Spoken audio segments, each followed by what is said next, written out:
warahmatullahi wabarakatuh. Berjumpa kembali dengan saya, Ria Hamidasari, calon guru penggerak Angkatan 9 dari SMPN 2 Bandung, Kabupaten Tulungagung. Kali ini saya akan melaksanakan kegiatan wawancara terkait tugas demonstrasi konstekstual Modul 3.1 pengambilan keputusan berbasis nilai-nilai kebajikan sebagai seorang pemimpin. Saksikan videonya berikut. Semua guru, semua murid, semua guru, semua murid, semua guru, semua murid, semua guru, semua murid, semua guru. Selamat pagi. Selamat pagi. Ada yang bisa saya bantu? Ya Bapak, terima kasih. Apakah ada waktu luang untuk melaksanakan wawancara pada hari ini? Siap, insya Allah ada waktu. Terima kasih Bapak. Terima kasih Bapak sudah memiliki kelonggaran waktu sehingga saya bisa bertemu dan melaksanakan kegiatan wawancara terkait tugas saya sebagai calon guru penggerak Angkatan 9 pada demonstrasi konseptual Modul 3.1 terkait pengambilan keputusan berbasis nilai-nilai kebajikan sebagai seorang pemimpin. Sebagai seorang kepala sekolah yang sudah lama, tentunya Bapak memiliki pengalaman yang luar biasa. Saya ingin menambah ilmu saya terkait pengambilan keputusan yang akan Bapak laksanakan. Siap. Baik. Bapak, saya ingin tahu apakah selama ini Bapak pernah dihadapkan pada dua hal yang mungkin sama-sama baik tetapi saling bertentangan pada saat itu. Oke, terima kasih Bu ya atas interviewnya. Mudah-mudahan apa yang saya sampaikan nanti ada manfaatnya. Begini Bu Ria, sebagai seorang kepala sekolah yang insya Allah sudah melalui 3 sekolah, itu tentunya menghadapi masalah-masalah yang timbul, yang itu sifatnya spontan atau masalah-masalah yang istilahnya peninggalan masa sebelumnya, itu pasti kita hadapi. Kita punya beberapa pengalaman dan solusi yang kita tempuh untuk menghadapi dilema etika, kemudian rujukan moral, itu kita selesaikan. Yang solusi itu berbeda-beda tergantung permasalahan yang kita hadapi, tergantung timingnya dan lain sebagainya. Baik, dalam pengambilan keputusan, siapa saja yang Bapak libatkan dalam keputusan tersebut? Karena kami adalah tim ya, karena kepala sekolah itu hanya seorang kepala, jadi di situ kita mempunyai tim. Kita di sebuah lembaga bekerja tidak sendiri. Yang di lembaga pendidikan SMP negeri itu kita punya orang-orang pembantu kepala sekolah, antara lain Wakasek, mulai Wakasek akademik atau kurikulum, Wakasek kesiswaan, Wakasek sarpas, humas, itu pasti akan saya libatkan dalam pengambilan keputusan. Bila mana perlu masalah yang kita hadapi perlu orang atau ahli, ya dalam ini ahli yang ada di sekolah tersebut kita lihat. Misalnya guru BK atau guru yang mempunyai talenta khusus tertentu, itu kita libatkan. Kita berkolaborasi untuk bekerja sama mencapai hasil yang mudah-mudahan tepat ke depannya dan solusi itu nanti ada kemanfaatan.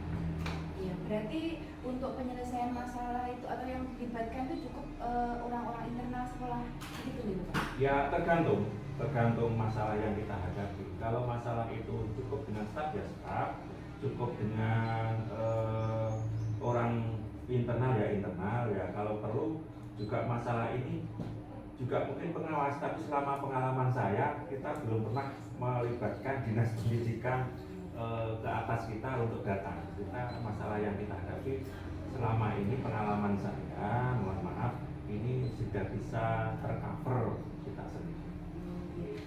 Mohon maaf Bapak, apakah pernah juga melibatkan wali murid terkait pengambilan keputusan? Mungkin ada masalah dengan anak didik atau bagaimana? Oh iya, kalau pengambilan keputusan yang terkait dengan perilaku perkembangan pendidikan peserta didik itu kita melibatkan masyarakat. Dalam visi misi kami kita juga melibatkan masyarakat. Jadi dalam mengambil keputusan kita melibatkan masyarakat wali murid. Bahkan kadang-kadang juga pihak eksternal, misalnya dari Muspika dan lain sebagainya. Berarti memang tergantung permasalahannya. Oke, Seperti itu ya. tergantung. Oke, baik. Pastinya banyak persoalan yang terjadi selama ini.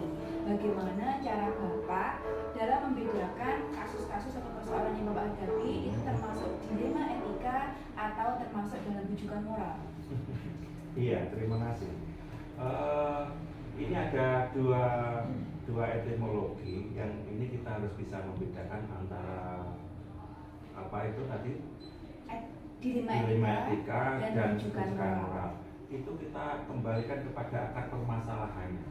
Kalau akar permasalahannya itu hanya terkait dengan etika sosial, kemudian kepedulian sosial, kemudian estetika, itu kita mengarah kepada yang tidak prosedural, tidak sesuai aturan, itu kita kategorikan sebagai rujukan moral. Kemudian kalau kita menghadapi masalah etika sosial, kita juga mempunyai standar khusus apakah ini sesuai dengan aturan, sehingga dalam menyelesaikan masalah kita insya Allah bisa lebih cepat. Biasa sekali. Baik, apakah ada langkah-langkah yang Bapak lakukan dalam pengambilan keputusan sehingga Bapak yakin atau itu menjadi komitmen dalam keputusan yang Bapak ambil? Kalau langkah-langkah secara prosedural itu ya kita bisa berubah-ubah, tapi prinsipnya langkah-langkah yang pasti selalu kita ambil. Jadi setiap kali kita mengambil langkah-langkah itu pasti ini, yaitu mencari dulu rumusan masalah. Kita identifikasi masalahnya apa, kemudian kita cari analisis. Jadi akar masalahnya itu dari mana, kemudian kita simpulkan. Dan kita yang langkah berikutnya, langkah keempat ya, itu bisa melibatkan kolaborasi tadi yang saya sebutkan tadi. Kemudian dari langkah-langkah 1, 2, 3, 4 itu baru kita mengambil sebuah keputusan. Baik, hal-hal apa saja yang Bapak anggap efektif dalam pengambilan keputusan pada dilema etika? Iya, karena ini dilema etika, sama-sama baiknya, sama-sama beretikanya, mana yang lebih kita pilih, kita mengambil keputusan itu sebenarnya mudah saja. Kita kembali ke seperti yang tadi saya katakan langkah-langkahnya, kita kembali ke akar perkara mana sebenarnya yang lebih sesuai dengan tata tertib atau undang-undang yang berlaku di lembaga kami. Ini sama-sama baik tadi sesuai apa tidak, itu yang kita pilih. Kemudian mana tingkat urgensinya, mana tingkat kemanfaatannya dari beberapa hal ini, dan mana yang lebih sesuai dengan visi misinya. Itu pasti nanti akan timbul sebuah perbandingan yang kita berfokus pada salah satu yang kita pilih untuk menentukan keputusan. Itu maksudnya. Baik, tentunya dalam penyelesaian mengambil keputusan pada kasus dilema etika itu mesti ada tantangannya ya Pak. Tantangan lain apa saja yang Bapak alami dalam pengambilan keputusan pada kasus dilema etika? Kalau yang namanya tantangan itu berarti ada sesuatu yang bersifat menantang ya? Iya. Ya. Kalau ada kasus yang timbul terkait dilema etika, tantangan bagi kami adalah kami tertantang bagaimana kita menyelesaikan, kita mengidentifikasi dan lain sebagainya, sehingga istilahnya sesegera mungkin kami mencari solusinya. Itu adalah tantangan kami. Kalau nanti itu sudah tepat dan dirasakan manfaat dari keputusan itu ada sebuah kepuasan terhadap tantangan tersebut. Iya. Baik, apakah Bapak memiliki jadwal tertentu dalam penyelesaian kasus pada dilema etika? Apakah Bapak langsung bisa menyelesaikan cepat atau mungkin memiliki jadwal untuk menyelesaikannya? Terkait bentuk atau prosedur apa yang Bapak jalankan? Iya, ini jawabannya bisa berubah-ubah ya. Iya. Kalau kita menjadwalkan itu seolah-olah masalah itu kita adakan masalah, kemudian kita jadwalkan. Ini masalah yang timbul itu bukan sebuah program menciptakan masalah, tapi kita tidak tahu-tahu timbul masalah. Iya. Berarti kan kita tidak boleh menjadwalkan nanti timing sekian timbul masalah, ini solusinya, kan kita tidak tahu, masalahnya spontan. Oleh sebab itu kita mengambil langkah-langkah yang seperti tadi saya katakan. Kemudian kita dari prinsip-prinsip yang sudah kita tanamkan itu kita tidak usah jadwalnya sederhana, simpel, langsung kita sesegera mungkin tertantang untuk menyelesaikan itu. Kecuali kalau masalah itu sifatnya permanen, itu kita jadwalkan, kita cari istilahnya identifikasi masalahnya, jadwalnya ini, kemudian kolaborasi itu waktunya ini. Itu kita tidak tergantung permasalahan yang timbul. Ya, kalau spontan ya spontan gitu. Berarti memang dilihat akar masalahnya dulu, masalah yang dihadapi. Baik, Bapak, adakah seseorang atau faktor-faktor yang mempermudah atau membantu Bapak dalam pengambilan keputusan pada kasus dilema etika? Ya. Sebagai pimpinan lembaga tentunya ada seseorang. Kalau dibilang seseorang itu kan satu orang ya, jadi kita bisa satu orang, bisa lebih dalam menyelesaikan permasalahan itu pasti ada di lembaga kami, yaitu staf dan orang-orang yang kita anggap berkompeten terhadap masalah tersebut, misalnya BK atau misalnya guru X misalnya. Kemudian kami juga ada faktor-faktor yang membantu kami menyelesaikan masalah dilema etika, yaitu faktor-faktor kondisi sosial ekonomi wali murid, kemudian kondisi budaya positif di SMP Negeri 2 Bandung. Itu adalah faktor-faktor yang membantu kami. Ada budaya positif, kemudian ada praktek baik, lingkungan-lingkungan yang diciptakan oleh SMP Negeri 2 Bandung, oleh Sivitas Akademika SMP Negeri 2 Bandung, merupakan faktor-faktor yang mendukung proses tercapainya penyelesaian jika terjadi masalah dilema etika ataupun masalah apa saja. Iya. Baik, Bapak, pertanyaan yang terakhir, dari semua yang Bapak sampaikan, pembelajaran apa yang dapat Bapak ambil dari pengalaman Bapak terkait pengambilan keputusan pada kasus dilema etika? Iya, ini mohon maaf juga saya bercerita tentang pengalaman. Pelajaran yang bisa kita ambil yaitu mencari dulu akar permasalahannya. Kemudian kita membuat kesimpulan masalah itu. Kemudian kita menganalisis masalah itu. Kemudian kita melibatkan stakeholder atau berkolaborasi dengan orang dan faktor yang mungkin mendukung penyelesaian masalah. Dan yang terakhir, bahwa tingkat urgensinya dan kemanfaatan dari pengambilan keputusan itu harus didapat. Jadi kita tidak sekedar mengambil keputusan, tetapi kedepannya mungkin bisa bermanfaat dan masalah itu tidak akan terulang kembali. Ya, gitu. Luar biasa sekali penjelasan yang Bapak sampaikan terkait pengambilan keputusan berbasis nilai-nilai kebajikan sebagai seorang pemimpin. Terima kasih banyak Bapak sudah meluangkan waktu untuk melaksanakan kegiatan wawancara ini.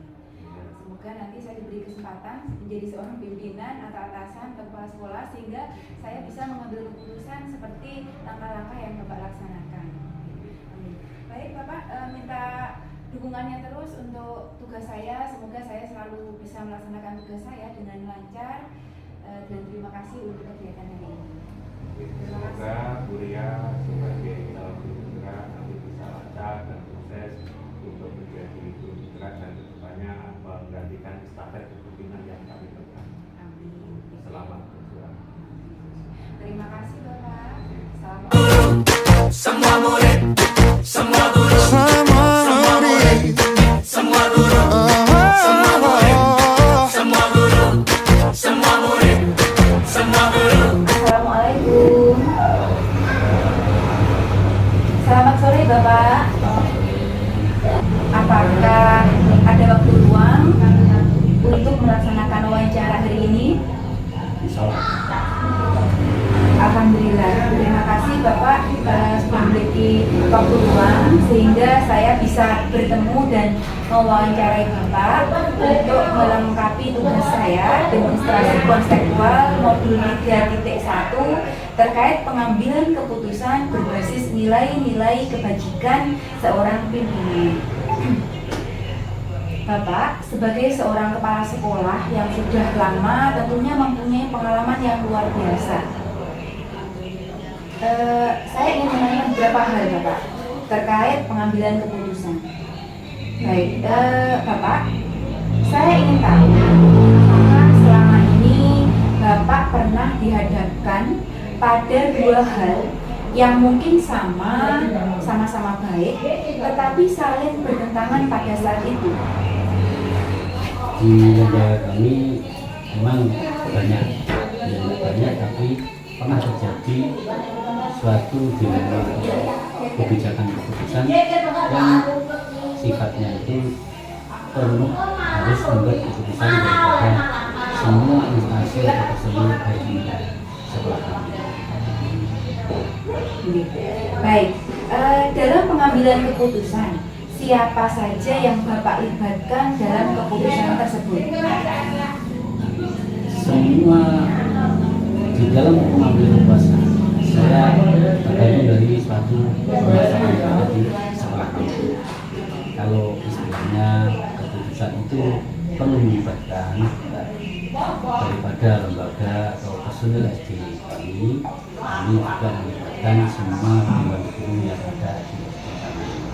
Tetapi kalau itu permasalahan yang perlu melibatkan suatu lebih besar lagi dari komite atau masyarakat atau murid yang ada di sekolah kami juga perlu mendapatkan atau mengundang daripada komite dewan guru dan wali murid.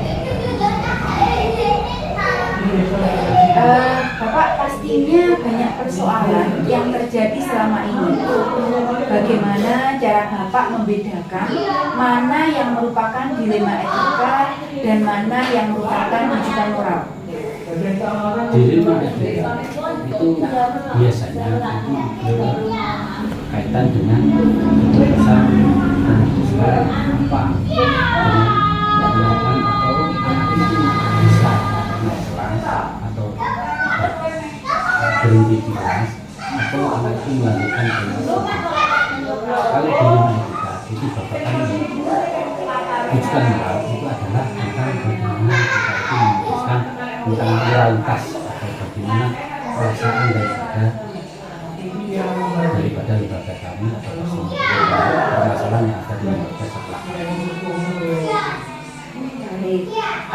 Apakah ada langkah-langkah yang Bapak lakukan dalam pengambilan keputusan sehingga Bapak yakin atau menjadi komitmen keputusan yang Bapak ambil tersebut?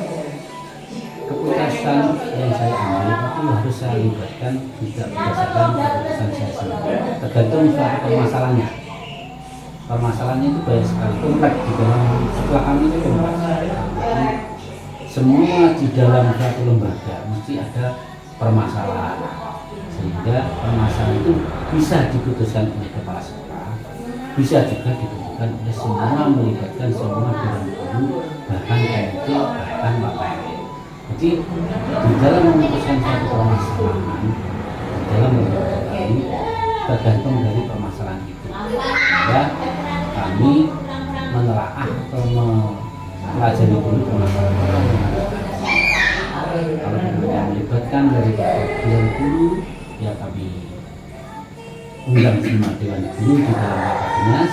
Kalau memangnya untuk keputusan yang melibatkan untuk komite atau melibatkan wali murid, itu semua wali murid dan semua komite saya libatkan untuk mengambil. Jadi intinya suatu permasalahan atau memutuskan sesuatu itu tergantung dari suatu permasalahan yang ada di sekolah kami. Tergantung permasalahan, ya strateginya permasalahan yang dihadapi itu ya Bapak. Baik. Hal-hal apa saja Bapak yang Bapak anggap efektif dalam pengambilan keputusan pada dilema etika?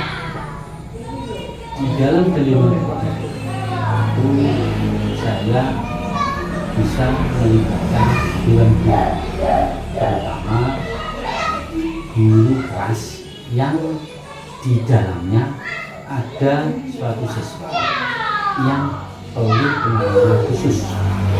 Kenapa? Karena di dalam lembaga kami atau mayoritas di sekolah dasar atau SD atau di SMP bagaimana mesti ada siswa yang perlu penanganan khusus, sehingga di dalam memutuskan tentang minuman saya harus melangkah melalui rapat dinas yang melibatkan dengan guru, yang intinya yaitu bagaimana langkah yang terbaik untuk memutuskan suatu permasalahan di dalam kelasnya masing-masing.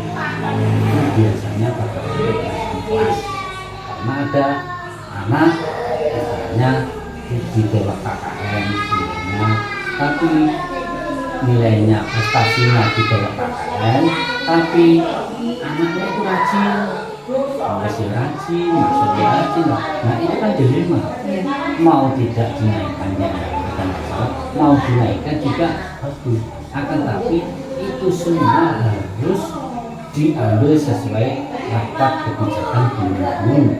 Kenapa kok begitu? Agar tidak terjadi suatu permasalahan lagi. Kenapa? Karena kalau terjadi suatu permasalahan, insya Allah nanti setelah kami tidak harus. Sehingga kami sebagai manajer di sekolah kami, sebagai pimpinan di sekolah kami, segala macam permasalahan itu, segala macam permasalahan atau istilahnya yang ditangani saya tidak boleh, yang memutuskan diri sendiri tidak boleh, memutuskan kepala sekolah harus melakukan komunikasi, sehingga jangan sampai di lembaga kami terjadi miskomunikasi antara kepala sekolah dan wali murid, sehingga kami adalah untuk menciptakan SD yang kondusif, SD yang maju, SD yang berteman tentang sehingga semuanya bisa belajar baik gurunya maupun proses belajar. Luar biasa sekali. Bapak, dari persoalan yang Bapak sampaikan tadi tentunya ada tantangannya. Untuk tantangan lain apa saja yang Bapak alami dalam pengambilan keputusan pada kasus dilema etika? Di dalam dilema etika itu umpamanya memutuskan sesuatu itu mesti banyak sekali satu permasalahan itu kontroversi atau antara setuju yang nggak setuju mesti ada, mesti itu karena kita melibatkan, sehingga apa moto kami adalah keputusan terbanyak adalah merupakan itu yang terbaik untuk keputusan, sehingga kami mengacu pada keputusan terbanyak. Apabila mesti ada masalah itu nggak ada perubahan, mesti ada. Tapi alhamdulillah di lembaga kami selama itu di dalam menuntut keputusan alhamdulillah lancar semuanya, bisa konsentrasi semuanya untuk sehingga bisa kami. Baik, apakah Bapak memiliki jadwal tertentu dalam penyelesaian kasus dilema etika? Apakah Bapak langsung menyelesaikannya di tempat atau mungkin memiliki jadwal untuk menyelesaikannya? Bentuk atau prosedur apa yang Bapak jalankan? Di dalam mengambil keputusan tentang permasalahan ini, kita sebetulnya pertama musyawarah itu harus pertama musyawarah dengan dewan guru dengan kepala sekolah. Tapi kalau itu sudah bilangnya sudah selesai, kami dewan guru atau kepala sekolah tidak akan melangkah yang lebih terhadap selesai. Akan tapi kalau itu nanti belum selesai, kita melangkah yang lebih luas lagi, yaitu memberikan.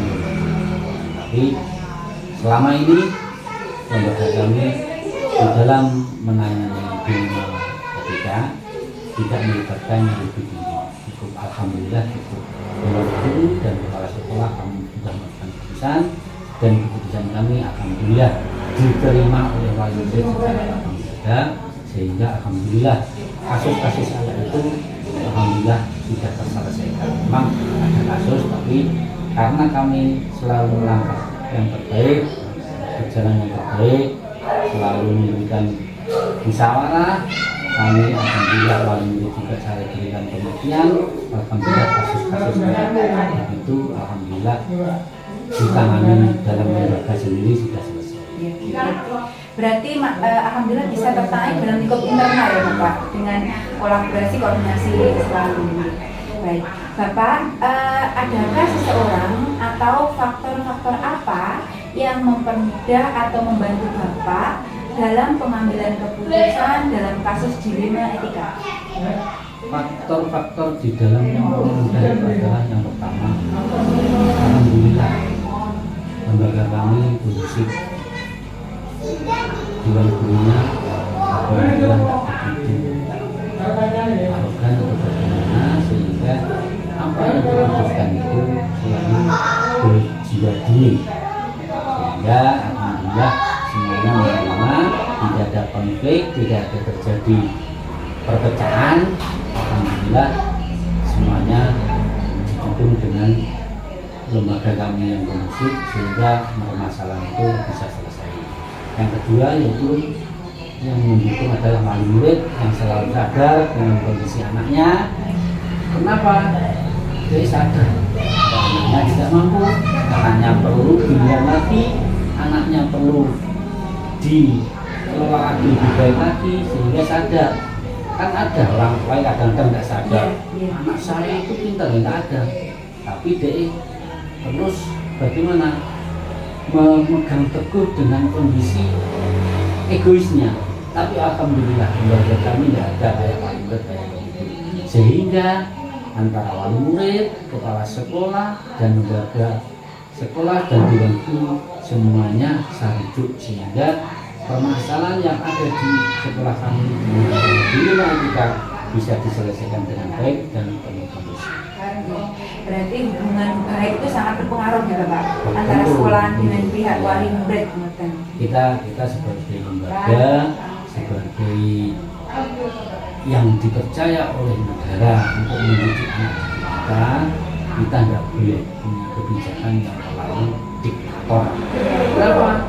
Karena diktator itu akan membuatkan suatu perpecahan, sehingga semua permasalahan yang ada di sekolah ini selalu saya lakukan melalui musyawarah, sehingga kepala sekolah kalau nanti terjadi apa-apa yang tidak diinginkan kan ada musyawarah, ada keputusan bersama, ada rapat dengar.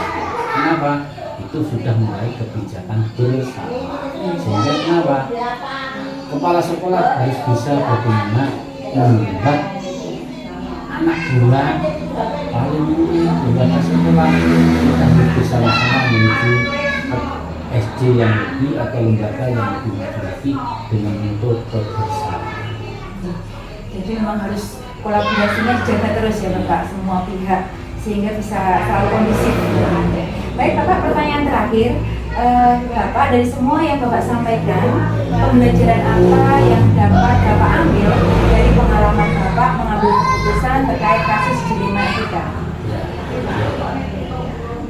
Semua di dunia ini permasalahan itu bisa dari lembaga, bisa dari murid, bisa dari yang lain. Kita sebagai manajer, saya sebagai pimpinan kepala sekolah atau kepala sekolah di moto kami adalah satu musyawarah. Ada itu dulu ada permasalahan dari luar, ada dari apa ya, terjadi miskomunikasi karena ketidakcocokan terhadap guru. Kenapa? Guru A, guru B itu kan tidak sama. Akan tetapi kami selaku manajer atau pimpinan yang saya pegang adalah saya ingin semua itu apa yang terjadi, saya musyawarah dengan murid, saya musyawarah dengan tokoh masyarakat, komite, lembaga, sekolah yang ada di situ, guru, semuanya. Bagaimana kalau ini gini, kalau memangnya tidak setuju bagaimana, kalau setuju bagaimana. Alhamdulillah dengan musyawarah kami, permasalahan kami atau sekolah kami selalu kami pegang teguh, sehingga kami di dalam menyelesaikan suatu permasalahan, baik yang permasalahan istilahnya melibatkan murid dan memang permasalahan di lembaga kami sendiri, meskipun itu ada dengan yang guru juga ada, kami selalu melakukan dengan sistem musyawarah. Bahkan kami ada istilahnya paling pendapat wali murid, apabila setuju program kami monggo, kalau tidak setuju monggo. Nah, itu sebenarnya adalah keputusan daripada kebersamaan di lembaga kami. Kenapa? Karena lembaga kami itu bukan cuma paling kepala sekolah dan guru. Lembaga kami terdiri dari kepala sekolah sebagai manajer atau pimpinan, guru sebagai fasilitator atau sebagai guru yang mengajarkan di sekolah kami, murid. Nah, wali murid, komite adalah tokoh masyarakat dan lain sebagainya.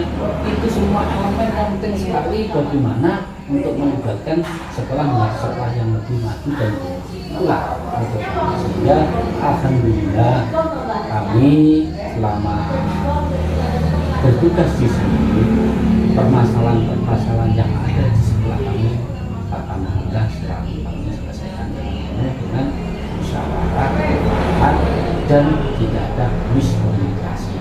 Apa permasalahan itu terjadi dari miskomunikasi antara murid dan dewan. Itu adalah kewajiban kepala sekolah. Nah, itulah jadi menurut kami musyawarah adalah tujuan kami, penyelesaian kami, dan merupakan moto kami untuk menjalankan dan kebersamaan, kekompakan itu adalah harus dijaga selama di lembaga. Itulah tugas-tugas kami atau tindakan kami untuk program-program kami selama ini kami lakukan di lembaga kami. Jadi memang sekolah itu terdiri dari beberapa elemen dan selalu terjaga dan harus terjaga kekompakan ataupun kerjasamanya gitu ya Pak, sehingga program-programnya bisa berjalan dengan baik. Baik Bapak, luar biasa sekali penjelasan yang Bapak sampaikan. Ini sungguh menambah ilmu saya terkait pengambilan keputusan. Terima kasih Bapak sudah meluangkan waktu untuk kegiatan wawancara dalam rangka melengkapi tugas saya di modul dari 1 terkait pengambilan keputusan berbasis nilai-nilai kebajikan sebagai seorang pimpinan.